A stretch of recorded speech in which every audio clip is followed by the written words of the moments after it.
dito. Maraming salamat po, Ama. Ganon din po sa blessing na pinagkakaloob niyo po sa akin at sa pamilya namin at sa mga kaibigan, kakilala. At ganon din po sa mga thank you po, Ama, sa lahat-lahat. At gabayan niyo po si Sister Mary Grace sa kanyang pagbabahagi ng inyong pong words of God. Pagbabahagi po ng words of God sa amin, Ama. At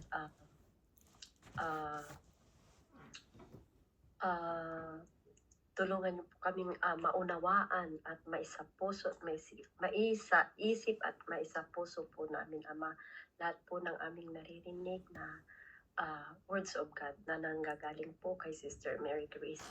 At gabayan niyo rin po, Ama, ang mga anak namin, Ama, habang sila'y nasa school. Kayo po ang kanilang gabay, proteksyon sa kanilang pag-aaral, Ama.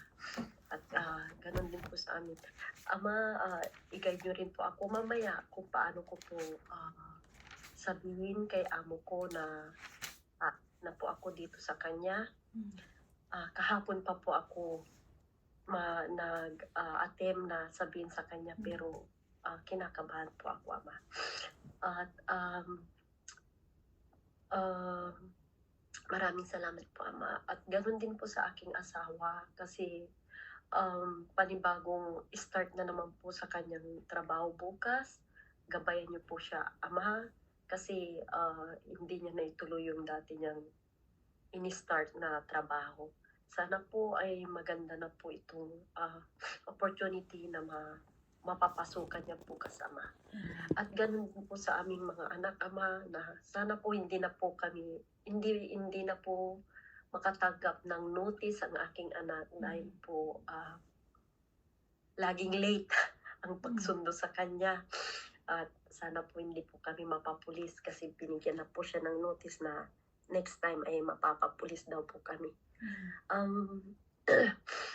At gabayan nyo rin po ang mga kamag-anak namin sa Pilipinas at ganun din po sa iba-ibang lugar, Ama. Hindi lang po ang aking mga kamag-anak, kundi ang mga kamag-anak din po ng aming mga sister dito sa online na pinagkaloob niyo po sa amin, Ama. At ilayo niyo din po sila sa mga kapahamakan, Ama.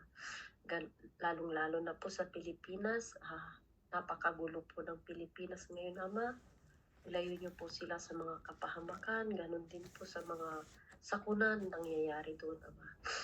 At i-touch nyo din po ang mga puso't isipan namin, Ama, na laging maganda po ang nasa loobin namin. At ganun din po sa aming mga isipan, Ama. Binabalik ko po lahat ng mga kapurihan, Ama, sa ngalan po ng inyong pong anak at na si Jesu Cristo at ng Espiritu Santo. Amen. Thank you po. Amen po, amen. Salamat po, Sister Eva. Patuloy po namin ipapanalangin yung inyong mga kahilingan. Ano po? Salamat po, Sister Eva.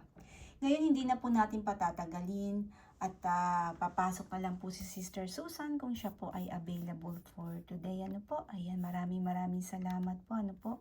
Once more, siya po ay aking ipagriring. Ayan, pinagriring ko na po siya. Ngayon, dumako na po tayo sa lesson number 2. Ano po? Ito po ay lahat ay lesson 12. Nasa lesson number 2 na po tayo. At kapag hindi po ninyo natatapos hanggang wakas, katulad ni Sister Eva na may trabaho, ay huwag po kayong mag-alala at i-record ko po. Amen. Now, dumako tayo sa introduction.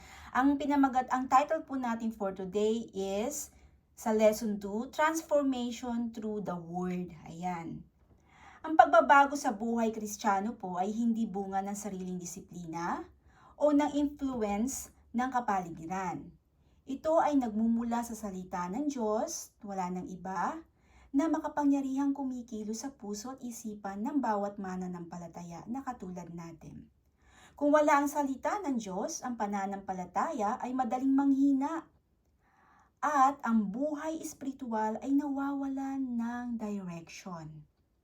Ngayon, titignan natin kung paano ipinapakita ng kasulatan, which is Bible, ang pagbabago ng isipan ng bawat tao, pagtutuwid ng buhay, at paggabay sa ating landas. Amen po. Sister Susan, hi! Kasisimula Hi, pa lang po sis. namin. Okay. Opo, asing kasisimula lang po namin. Nasa introduction pa lang po ako. Salamat po. Ang pinamagatan po itong lesson number 2 natin ng transformation through the word. Ano po? Ngayon, number 1, dumako tayo sa number 1. Ano po? Renew the mind. Ngayon, pwede mong pakibasa, Sister Lisa, ang Romans chapter 12, verse 2. At babasahin ko po mamaya sa Tagalog. Ito po ay pinaka-famous din na Bible verse para sa ating mga believers. Romans chapter 12, verse 2. Yun lang po. Sister Lisa, thank you po.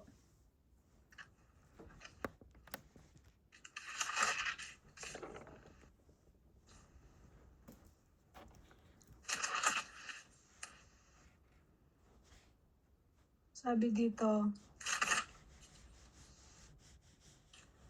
and do not be conformed to this world, but be transformed by the renewing of mind, that you may prove what is that good and acceptable and perfect will of God. Amen. Amen. Sinasabihan tayo, ano po, ito po yung patungkol sa mga handog na buhay. Ano po? Ang sabi sa Tagalog, huwag kayong umayon sa Diyos. Huwag kayong umayon sa takbo ng mundong ito. Ibig sabihin, huwag daw po tayong makiuso sa mga pinapauso ng mundo. Mag-iba na kayo at magbago ng pag-iisip upang mabatid ninyo ang kalooban ng Diyos kung ano ang mabuti, nakalulugod sa Kanya, at talagang ganap. Ano po? So, ibig sabihin po, huwag kayong umayon sa mga iba. Huwag kayong umayon kasi nga, iba na po tayo. Hindi na po tayo namumuhay ng makamundong pamumuhay. Dito ay pinahihiwatig ni Apostol Paul ang ilang mga bagay. Number 1, dapat nating isaisip na ang kasalukuyang kalakaran ng mundo ay masama. Masama po talaga yan. Ano po? At nasa ilalim ng pamamahala ni Satan. Hindi po ba si Satan ang namumuno sa mundong ito? Sa mundong ibabaw na ito? Alalahanin po natin na hindi po dito ang permanent nating tirahan. This is not our home. This is our for temporary home bilang Kristiyano, bilang anak ng Diyos. Our real home is in kingdom of God. Amen? Kaya, dapat tayong manindigan laban sa nangingibabaw at mga tanyag na anyo ng espiritu ng mundong ito at ipahayag ang walang hanggang katotohanan, ang matuwid na pamantayan ng salita ng Diyos alang-alang kay Jesus Christ. Amen? Dapat nating kamuhian ang masama. No po? Dapat kamuhian natin ang masama. Ano po? Hindi po yung tao yung sin lang po. Sabi nga, love the sinner but hate the sin. Ano po? Dapat nating kamuhian ang masama, ang kasamaan at ibigin ang matuwid. Amen? Dapat tumatanggi tayo, ano po, sa iba't ibang uri ng kamunduhang nakapaligid sa atin, ano po? Tulad na lamang ng mga kasakiman, pagkamakasarili, pansariling kapakanan, ano po? At worldly thoughts, ano po? Yung mga tusong kapangyarihan, no? Pagkainggit, nandiyan yung pagkainggit, pagkapuot, pride, paghihiganti, no po? Mga kalaswaan, no po? Mga masasamang salita, ayan, dapat ayaw natin yan. Makasalanang libangan, ano po? Yung mga hobby na hindi maganda, no po? Worldly habit, no po? Na nakakatukso at hindi maayos na pananamit. Akala natin hindi kasali yan, pananamit na yan. Dapat manamit tayo ng modest, no po? Kasi sa panahon ngayon, nakikita nyo naman kahit sa social media, TikTok, Facebook, ang daming mga babae, talaga namang pa-night work sa harapan ng camera. Natutukso po ang mga taong nanonood, pati mga bata. Hindi po yun ang gawain natin, ano po? Yun po ay galing kay Jezebel. Ano po? Si Jezebel, kilala niyo po ba si Jezebel? Siya yung dating asawa ng hari sa Old Testament na napakasamang babae. Ano po, na sumasamba sa mga Diyos-Diyosan, ano po. Kaya, huwag po tayong maging Jezebel, ano po. bilang mananampalataya, tayo manamit ng maayos.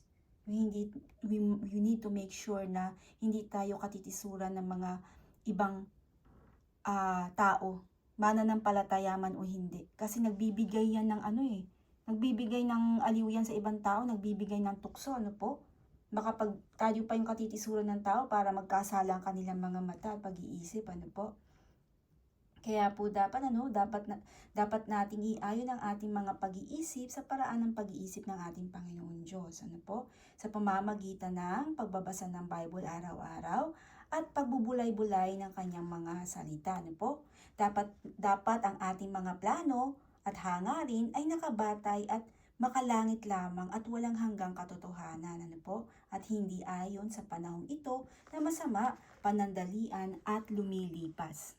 Amen? Amen po, Now, dumako tayo sa historical background, mga kapatid. Ang bansang Rome o Roma noong panahon ni Apostol Paul ay sentro ng kapangyarihan at culture ng imperyo, Ang pamumuhay doon ay puno ng tukso at very materialism, immorality at pagsamba sa emperador, sa mga emperor. Ginagawa nilang Diyos ang emperor nila. Madali para sa mga Kristiyano na maimpluwensyahan ng pattern ng sanlibutan. Kaya pinapaalalahanan ni Apostol Paul ang iglesia na huwag gumaya sa paligid, kundi hayaang ang Diyos lamang ang magbago sa kanilang isipan. At ganun din po sa atin ngayon, nowadays.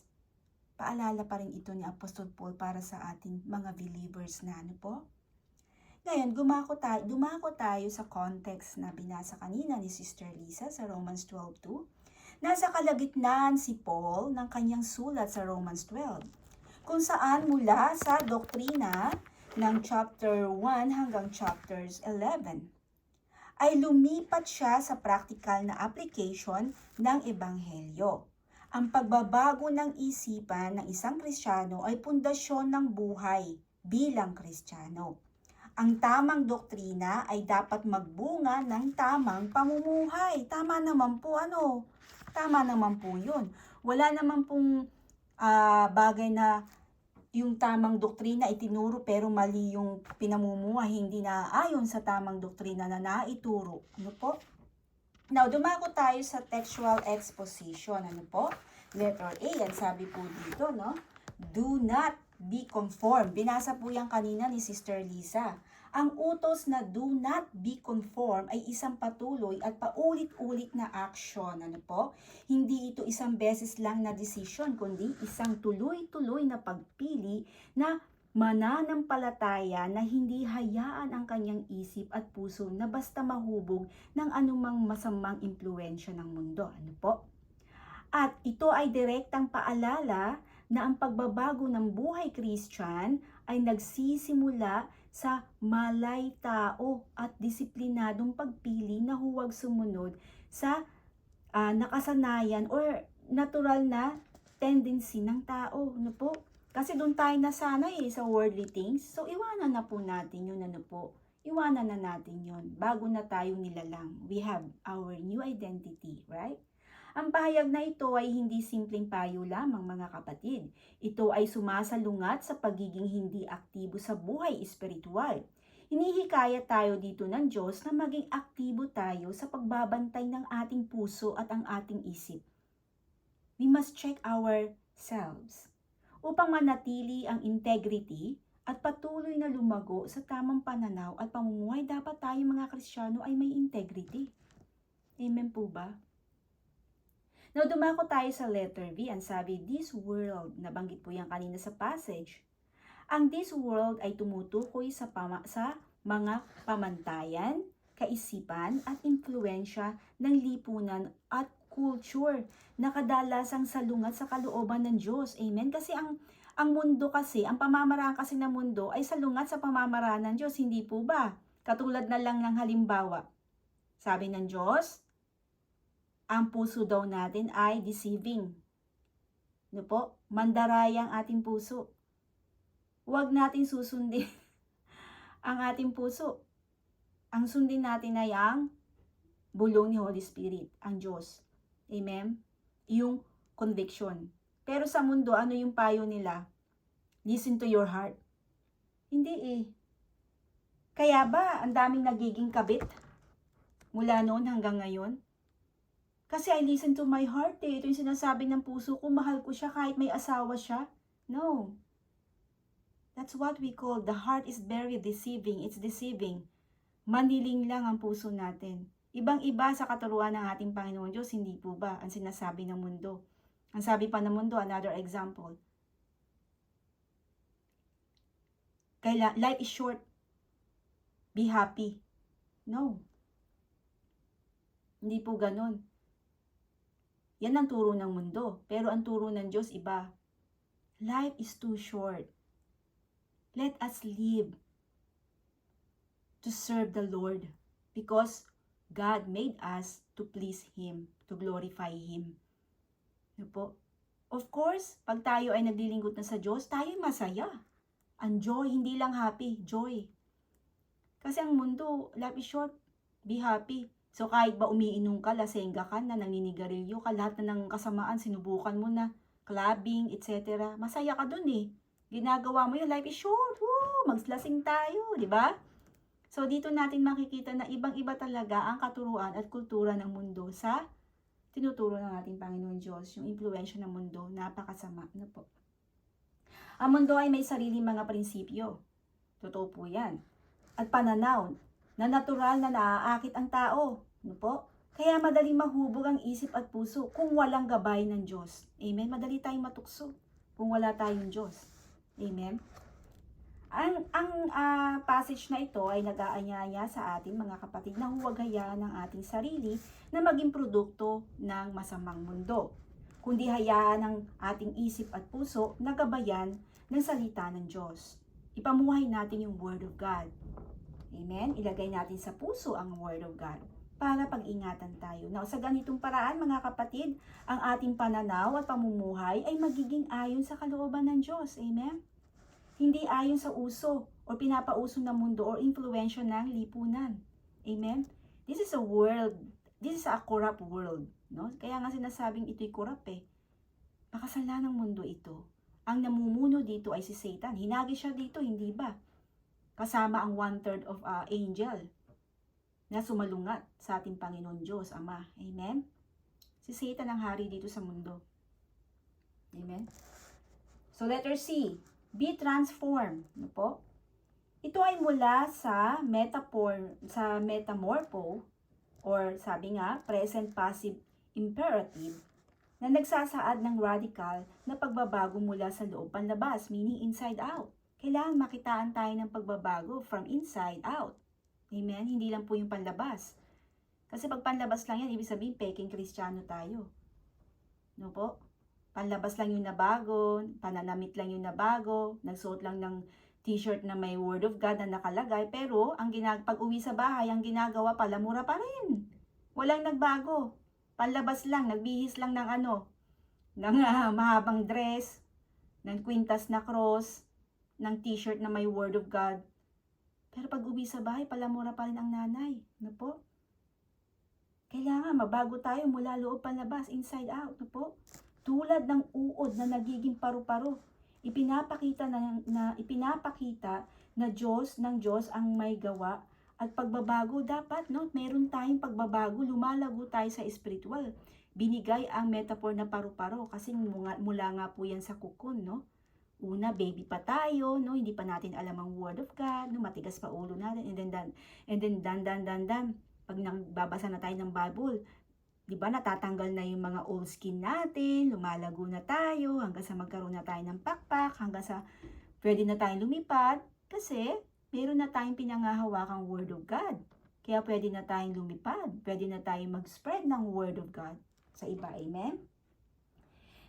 One day, itatalakay ko sa inyo yung metaphor dyan. Ano po, magugustuhan nyo po yun. So, dumako tayo sa letter D. Ang sabi dito, renewal of your mind. Ano po? Ito ay mula sa anakinosis at ito daw po ay nangangahulugang patuloy na pagbabagong nagbibigay ng bagong pananaw at damdamin ayon sa Diyos. Ano po? And letter E, that you may discern. Ano po? Discernment. Ano po? Kailangan marunong tayong mag-discern. Ano po? Ito ay mula sa salitang dokimazo or sa Greek word dokimazo. Ibig sabihin daw po, subukin at kilalanin ang kalooban ng Diyos. Ano po? Ang panibagong or ang binagong isip ay may kakayahang pumili ng tama at iwasan ang mali. Ibig sabihin ng discernment, mga kapatid, bilang Kristiyano, ano po, alam na natin dapat yung tama at mali. Ano po? Halimbawa po, meron akong nakitang beer. Marami, isang kahon, no? Tapos may problema ako. Bubuksan ko yun, teka. Maglalasing ako. Hindi ko kayang pinagdadaanan ko. Hanggang sa maubos mo na yung beer, nalasing ka na. After mong malasing, nagwala ka, may nasaktan ka pa. Alam mo nang mali yun, dapat ganito. May problema ako, may beer. Ay, kaya lang, hindi to maganda. Kahit uminom ako ng beer, hindi pa rin mawawala ang problema ko. Dapat iwasan ko yan. Kailangan sa Diyos ako lumapit, hindi sa beer. Amen? Kasi alam na natin yung tama at mali. Yung po yung tinatawag na discernment. Diba? Amen? So, dumako tayo sa letter F. Ang sabi dito, the will of God. Sabi dito, nagsasaad ng kalooban ng Diyos para sa buhay ng mananampalataya. Ano po? Na mabuti, katanggap-tanggap, at ganap. Ano po? Ipinapakita nito ang plano ng Diyos na magdala ng kabutihan, gabay, at katuparan sa ating buhay kapag sinusunod natin siya. Amen? Ang kalooban ng Diyos ay hindi po ito limitadong payo lamang, mga kapatid, kundi perfect itong gabay at pamantayan para sa tamang pananaw, desisyon at pamumuhay. Amen? God is our guide. Diba? God is our compass. Bible is our manual of life. Kapag nagbasa tayo ng Bible, nagagabayan tayo. Bakit? Kasi the Bible is the Word of God. Amen? Na itatama yung mga magbaluktot nating katwiran. Amen? Pag nagbasa tayo. Ngayon dumako tayo sa letter G. Ang sabi dito, good and acceptable and perfect. Ano po? Nagsasaad ng tatlong katangian ng kalooban ng Diyos. Good ay ang kalooban ng kapakipakinabang at nagdudulot ng kabutihan sa buhay ng isang mananampalataya. A, acceptable, ay tumutukoy sa kalooban ng Diyos na katanggap-tanggap sa Kanya, ayon sa Kanyang pamantayan, at nagdudulot ng kalinisan at katuwiran sa harap niya. P, as in perfect, ay nagpapakita ng kalooban na ganap at kumpleto, walang kulang, at nagdadala ng tunay na katuparan sa buhay kapag isinasa katuparan ang kagustuhan ng ating Panginoon Diyos. Ipinapakita nito na ang Diyos ang may gawa ng kabutihan, gabay at katuparan sa bawat mananampalataya. Amen? Now, dumako tayo sa number 2, mga kapatid. Ang sabi dito, equip for every good work. Pwede mong pakibasa, Sister Lisa, ang 2 Timothy chapter 3 verses 16 hanggang 17. 2 Timothy.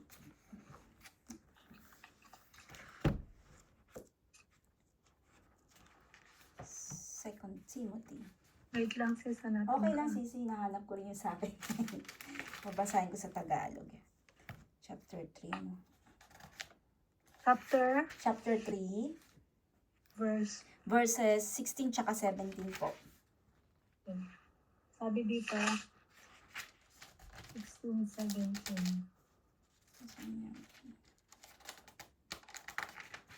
All scriptures is given by inspiration of God and is profitable for doctrine, to reproof, for correction, for instruction is in righteousness, that the man of God may be complete, thoroughly equipped for every good work. Amen. Amen. Thank you po, Sister Lisa, no? Ito po ay patungkol sa mga huling tagubilin, ano po? At ang sabi sa Tagalog, ang lahat ng kasulatan ay kinasihan ng Diyos at nagagamit sa pagtuturo ng katotohanan, sa pagtatama sa maling katuruan, sa pagtutuwid sa likong gawain at sa pagsasanay para sa matuwid na pamumuhay, upang ang lingkod ng Diyos ay magiging karapat-dapat at handa sa lahat ng mabubuting gawain. Ang ganda po ng sinabi po dito, ano po? Talagang dapat tayo ay nasa katuwiran, ano po, ang ating pamumuhay, ano po? Amen? Tingnan natin ang historical background dito mga kapatid. Si Paul ay nasa huling yugto daw po ng kanyang buhay nang sumulat kay Timothy. Ano po? Ang iglesia ay humaharap sa maling katuruan at pag-uusig ng mga time na yon. Ano po? Sa gitna ng panganib, pinaalalahanan niya si Timothy na ang kanyang foundation ay walang iba kundi ang salita lamang ng Diyos at hindi salita ng tao. Amen? Now, dumako tayo, bumalik tayo sa context. Ano po? Ang pastoral epistles ay nakatuon sa pagpapatibay ng mga pinuno ng iglesia or ng believers. Ano po? Sa passage na ito, ipinakita dito ni Apostol Paul na ang kasulatan ay hindi lamang makapangyarihan sa pagtuturo, kundi sapat ito upang ihanda ang lingkod ng Diyos para sa lahat ng gawain. Kailangan maging handa tayo. Kailangan hasang-hasa tayo. Amen? Now, dumako tayo sa textual exposition. Letter A, all scripture. Ano po? Pasagrapi sa Greek word. Tumutukoy sa lahat ng nakasulat na kasulatan. Sa panahon po ni Apostol Paul, alam niyo po mga kapatid, ito ay pangunahing ang Old Testament. Ngunit, nang maglaon po, kinilala ng iglesia ang mga isinulat ng mga apostol bilang bahagi rin ng kasulatan, which is yung tinatawag na New Testament. Ano po? Mga apostol po ang sumulat ng New Testament. Kaya mula sa Old Testament, mga kapatid, hanggang sa New Testament, walang bahagi ng salita ng Diyos ang walang halaga. Ibig sabihin, lahat yan mahalaga. Amen? Walang ano dyan, walang hindi mahalaga dyan. Huwag lang natin sabihin na Old Testament lang ang mahalaga, hindi po. Pati po New Testament, buong Bible mahalaga po yan. Lahat yan ay kinasihan ng ating Panginoon Diyos. Now, letter B, breathed by God. Hininga ng ating Panginoon. Ano po? Theopneustos, no? Literal na hinihinga ng Diyos. Hiningahan, no po? Ang pinagmula ng salita ay mismong Diyos, hindi idea ng tao. No po? Yung mga nakasulat sa Bible, hindi yan idea ng tao, hindi yan philosophers ang sumulat. No po? Yan ay galing sa ating Panginoon Diyos. Letter C, profitable or opelimos sa Greek word. Ibig sabihin, kapaki-pakinabang at may silbi para sa buhay espiritual nating mga mananampalataya. Magagamit natin ito. Now, letter D, complete. Artios sa Greek word. Nangangahulugang buo at handa. Hindi kulang ang kasulatan sa pagbibigay ng sapat na paghahanda. Amen? Walang kulang ito, walang bawas, ano po, walang dagdag, ano po.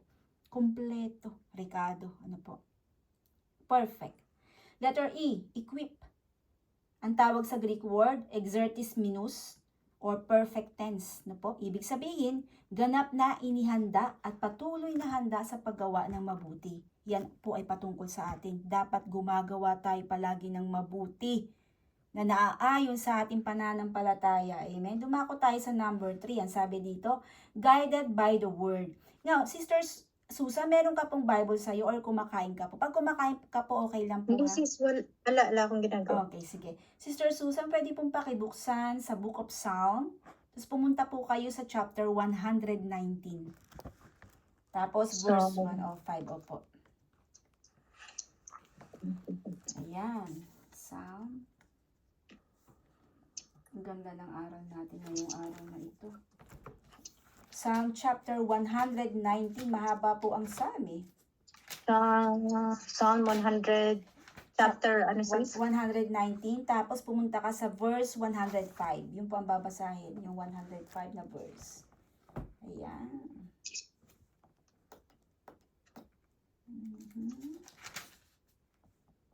Mahaba ng ano, no, chapter. Thy word is a lamp.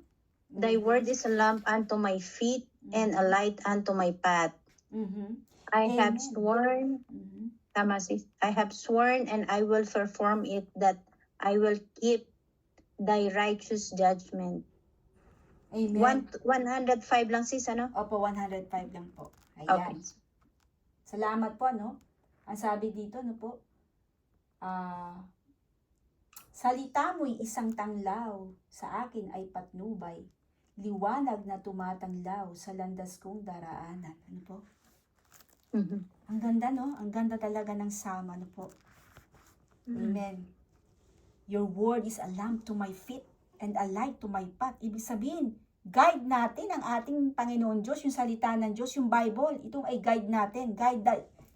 Perfect guide. Amen? Now, dumako tayo sa historical background nito, no?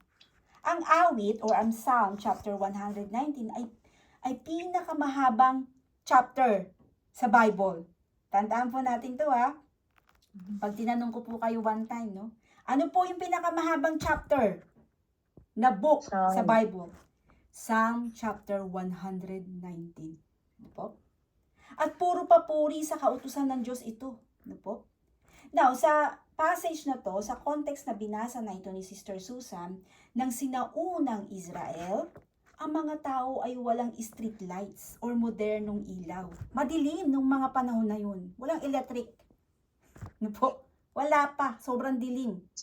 Ano po? Kaya't ang ilawan ay napakahalaga upang makapaglakad sa dilim. Ano po? Yung mga panahon na yun, kung di ka po gagamit ng yung sinisindihan pa nila na siga or something. Ano po? Now, bumalik tayo sa context.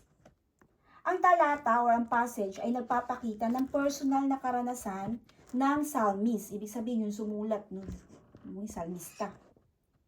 Sa gitna ng madilim na mundo at panganib, no, ang salita ng Diyos ang kanyang tanglaw at patnubay. Yan ay patungkol sa kanyang espiritual. No? Inihambing niya sa kanyang espiritual. Kapag tayo nakakaranas ng kadiliman, no po, hindi po ba tumatawag tayo sa Diyos, Lord, hindi ko po nakikita ang aking future, kayo lang ang nakakaalam. Alam niyo po yung aking patutunguhan. No po? Kaya kayo lang po ang aking pag-asa at patnubay, di ba? Now, pumunta tayo sa textual exposition. Letter A, lamp. Ner sa Greek word. Maliit na lampara na nagbibigay ng liwanag para sa iilang mga hakbang. Hindi nito ipinapakita ang buong daan, hindi po ba? Kasi maliit lang yung lampara yung kandila. Kundi sapat para sa kasalukuyang hakbang. Ganon din ang Panginoon Diyos sa atin. Ano po? Talagang eksakto lang yung ibinimigay ng ating Diyos sa ating mga pangangailangan. Hindi labis, hindi kulang. Amen? Now, B, fit. Tumutukoy sa personal na paglalakbay bilang Kristiyano. Ang gabay ng salita ng Diyos ay hindi theory, kundi practical sa pang-araw-araw nating pamumuhay. Gamitin natin na gabay ang Word of God sa ating pamumuhay. Amen? Para hindi tayo naliligaw. Number C, light. Or, sa Greek word ay or. Mas malakas na liwanag. Light, mas malakas na liwanag. Ito daw po ay simbolo ng malinaw na direction. Ipinapakita na ang salita ng Diyos ay nagbibigay hindi lamang ng maliit na patnubay, kundi kabuuang direksyon sa buhay bilang mananampalataya. Amen? Ang Diyos hindi tayo pababayaan, hindi tayo ipapahamak yan. Alam niya ang tamang path para sa atin. Letter D, path. Ayan, speaking of path, no? Ibig sabihin, landas ng buhay, no po? Hindi lamang isang beses na desisyon, kundi buong paglalakbay ng pananampalataya. Now, dumako tayo sa principles. Malapit na tayo sa application. Number 1, God's Word transforms, no? Binabago ng salita ng Diyos ang ating isipan, ang ating pagkilos, ang ating damdamin at kalooban tungo sa pamantayan niya, no po? Ang dating isip na puno ng makamundong pagnanasa at maling pananaw ay ginagawang bagong pag-iisip na nakasenter lamang sa kalooban ng ating Panginoon Diyos. Now, kung walang salita, ang tao ay madaling mahulog sa pattern ng mundo, maduming mundo, makasalanang mundo. Ngunit sa pamamagitan ng tuloy-tuloy na pagbabasa ng Bible, pagbubulay-bulay, ibig sabihin meditate, no? Meditate the Word of God, at pagsasabuhay ng kasulatan, dahan-dahang binabago ng Diyos ang ating panloob na pagkatao. Amen? Now, dumako tayo sa number 2. Ang sabi dito, God's Word equips. Ano ibig sabihin nito, Sister Mary? Ang kasulatan ang kumukumpleto at naghahanda sa mananampalataya para sa lahat ng mabuting gawa. Hindi sapat ang sariling talino, mga kapatid, or karanasan, or tradisyon upang maging handa sa paglilingkod at sa pagharap sa mga hamon ng buhay. Tanging ang salita lamang ng Diyos na hiningahan mismo ng Diyos Ama ang nagbibigay ng wastong kaalaman, pagtutuwid at pagsasanay upang tayo'y maging buo at handang-handa sa lahat ng sitwasyon. No po, katulad ko. Hindi ko po ito opinion, itong tinuturo sa inyo. Gumagamit po tayo ng Bible, ano po? Amen? Galing po sa lahat sa Bible ang ating pinag-aaralan. Ano po? Hindi po yan na galing sa akin, karunungan. Ano po? Dahil wala naman po akong karunungan na talino, meron man, yun ay nanggagaling lamang sa ating Panginoon Diyos. Ano po? At siya lamang ang mapapurihan, hindi po ako. Amen? Now, number 3, God's Word guides. Ang salita ng Diyos, mga kapatid, ay hindi lamang nagbabago at naghahanda. Ano po? Ito rin ay ating tanglaw sa bawat hakbang ng ating buhay. Ano po? Katulad ng ilawan sa gabi. Ano po? Hindi nito laging ipinapakita ang buong daan. Ngunit, sapat ang liwanag upang makagawa ng tamang desisyon sa kasalukuyan. Bakit? Pinangahawakan natin ang salita ng Diyos eh. Pinangahawakan natin ang kanyang pangako at kilala natin siya. Alam natin na hindi niya tayo ipapahamak. Amen po ba? Sa gitna ng kadiliman ng mundo at ng mga panganib na dala nito, ang kasulatan ang nagbibigay ng direction at katiyakan upang makalakad tayo ng ayon sa kalooban ng ating Panginoon Diyos, hindi ayon sa ating kagustuhan na daan, kung saan natin gusto dumaan. Ang Diyos ay naghanda ng daan para sa ating mananampalataya, maayos na daan patungo sa kanyang kalangitan. Hindi po yung daan na gusto natin. Amen? Now, dumako tayo sa what to do sa application na po. Nakalagay dito. W, walk in the light. No po? Yung kanina, sa Psalm 119:105, your word is a lamp to my feet and a light to my path. Sa panahon ng Israel, noong unang panahon, no po, ang lampara or near, no po, ay maliit na oil lamp, hindi po ba sinauna, no?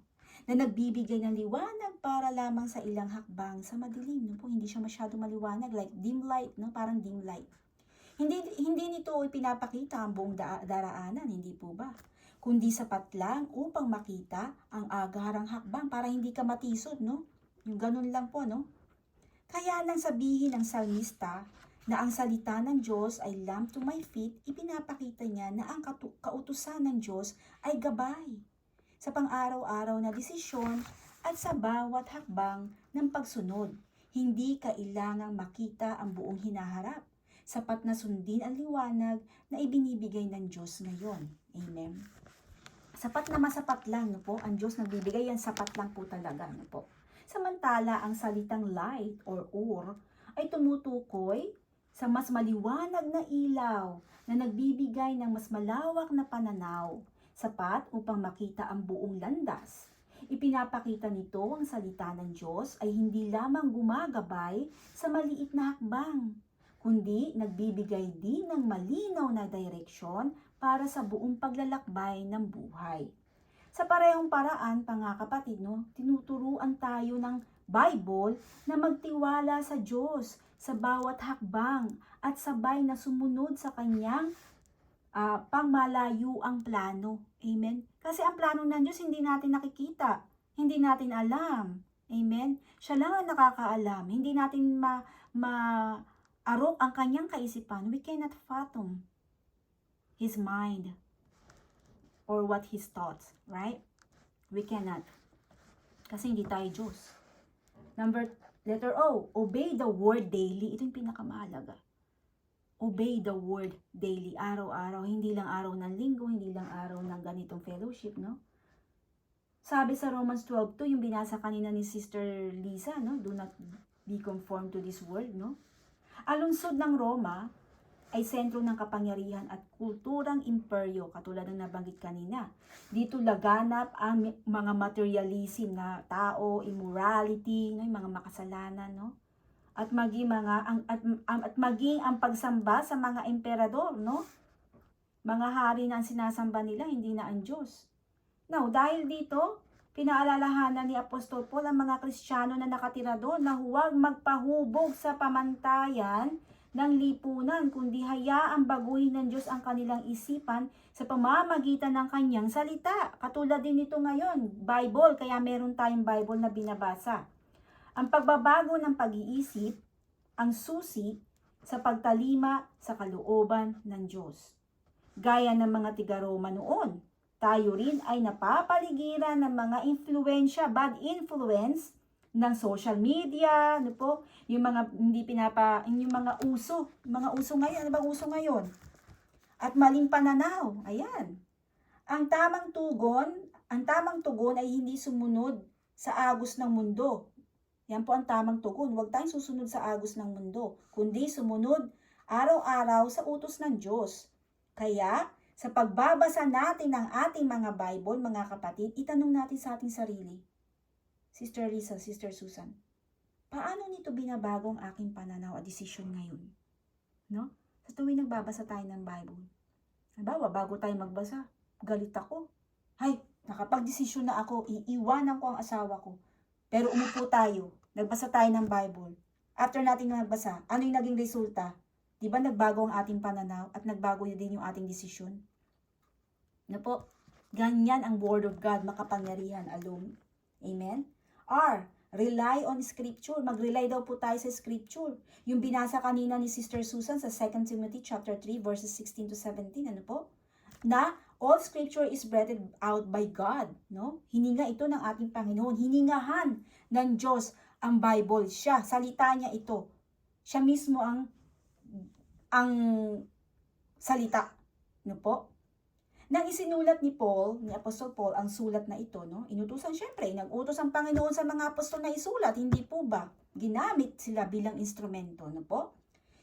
Now, nang isinulat daw po ni Apostol Paul ang sulat na ito, si Timothy daw po ay humaharap sa malalaking hamon ng buhay, no? May pag-uusig laban sa iglesia, kumakalat ang mga maling katuruan, no? Mga false teaching. Now, sa sitwasyong iyon, tiniyak ni Apostol Paul na ang kasulatan mismo ang tanging matatag at sapat na sandigan ng isang lingkod ng Diyos. Ito ang aking weapon, Bible, no po? Kasulatan, scroll, no po? Yan ang ating weapon. Ang salita ng Diyos ay buhay at kapaki-pakinabang para sa pagtuturo, pagsaway, pag-rebuke, pagtutuwid, no? Disiplin, no? At pagsasanay, ano po?